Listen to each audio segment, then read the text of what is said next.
I'm here with Bob Cionni. Bob, you gave a really interesting talk.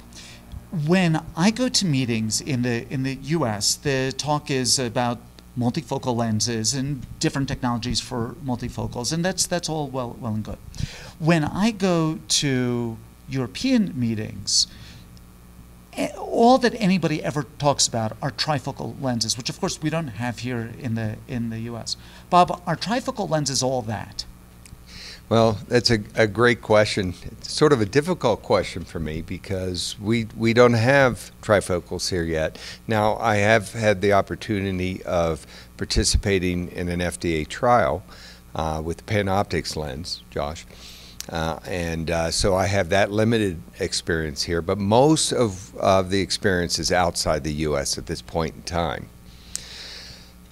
If you think about where we are with our multifocal lenses today, and I'm just going to call them what they are. They're basically either bifocal lenses or extended depth of focus lenses. They all have limitations. Even though we can talk to patients about what their preferences are, be it distance, intermediate, or near, in reality, the patients want all of that. And the trifocals are an effort to give the patients all of that.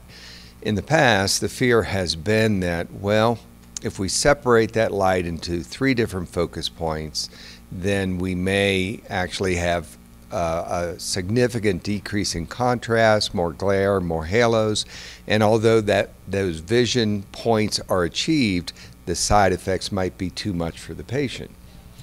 The interesting thing is that what we're finding outside the U.S. is those side effects really aren't any greater than what we're seeing with bifocal lenses. So indeed, they are an option, and perhaps a really good option for us here in the U.S. once they get approved.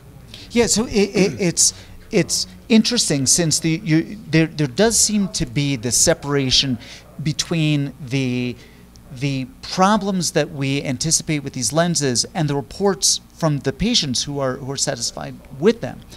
Having said that, Mark Packer has this wonderful video with bifocal lenses, not trifocals, driving around at nighttime showing that the image is really pretty dim. And of course, it's presumably dim because there are a limited number of photons coming into the eye, and some of them are designated for distance, and some of them are designated for intermediate, and with trifocals, some of them are designated for near.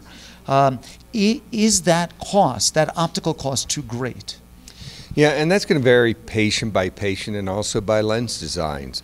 One of the unique things that we've seen with the PanOptix design is although they've separated the light into several different foci, they have redirected some of that more towards distance.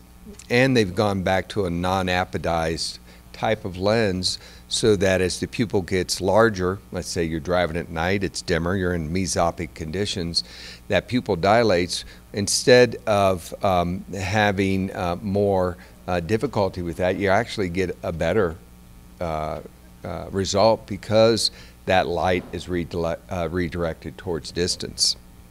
Now, I know that you have an absolute perfect view of the future, and if I ask you the way that things are going to be, I'm going to get a solid answer that I can count on.